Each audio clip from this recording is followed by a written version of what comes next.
This time on the Bikepacker, I'll be showing you what accessories I take around the United Kingdom.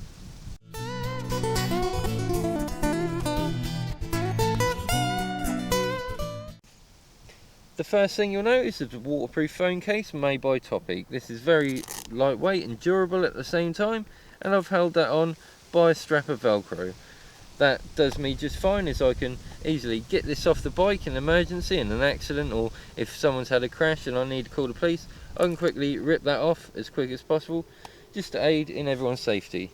Secondly, I have a snood for keeping the midges off my neck, but more importantly, this is my sweat rag. It will keep sweat and salt from building up around my eyes, and I can put water on this and wash my face wherever I like. You can wash your pots and pans and even your bike if you choose, although I keep this primarily for my face, arms and hands myself. In the accessory pouch itself, the first thing you'll come across is my vlogging camera. It's quite self-explanatory really. I've got a little fluffy dead cat, I think they're called, on the front of it, just to aid in stopping the wind noise. Secondly, I've got, well, this shouldn't even be in there, but it's very handy to have one with you wherever you go. This is a cat eye light clip. You clip this to your backpack, rucksack, or even your bib shorts at the back, at the rear of your body, and have a rear light clipping in there. They're very handy. Third of all, which should be second if that weren't there, this is a Caramel X-Lite head torch. The clip at the rear here can clip directly to your cycling cap, which is very handy, and it goes all sorts of angles and has red flashing lights, SOS signal, and high and low beam. That's very handy. Next we have an Opinel number 7 knife. This is about the biggest you can get in the United Kingdom and still be legal. This is a carbone version of the knife, and as you can see, it's gone kind of rusty and really dulled metal. The tip's been snapped, and I really wouldn't recommend these carbone ones with carbide or whatever they're made out of as well, as the steel, as they're very fragile and brittle and they snap rather than bend.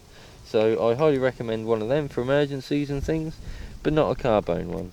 Next in the pouch is a USB rechargeable light, and this is simply as a spare if one runs out of battery or dies completely in heavy rain.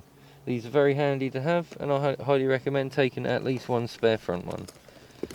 One more thing left now in the main part. This is a Gerber dime. I wouldn't normally do multi-tool on this channel, as I'm not really a DIY bloke, but these are very handy as they've got a kind of crab claw end to them here, which gets out splinters and brambles and thistles out of your hands, as well as glass, metal shards and flint out of your tyres.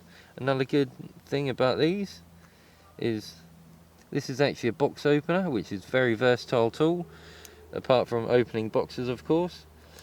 And this blade here on it, even though it's about 1.5 inches in length, is extremely sharp and very useful for cutting up food preparation for dishes, or cutting open packaging if you're opening food or anything like that. This is a nice curved blade, but like I say, I wouldn't normally mention them, but for the multi-purpose use of it, I would highly recommend them. Next in here we have a spare memory card for the vlogging camera and a spare battery for that camera.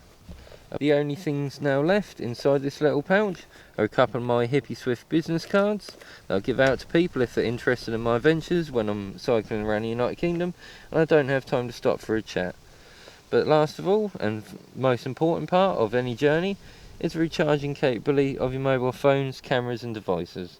This cable runs through a waterproof hole in the side of this Topic bag, down the side of my bike and into the frame bag itself, which holds a 20,000 mAh battery, which currently has 4 out of 5 bars, which will last me 2 to 3 weeks.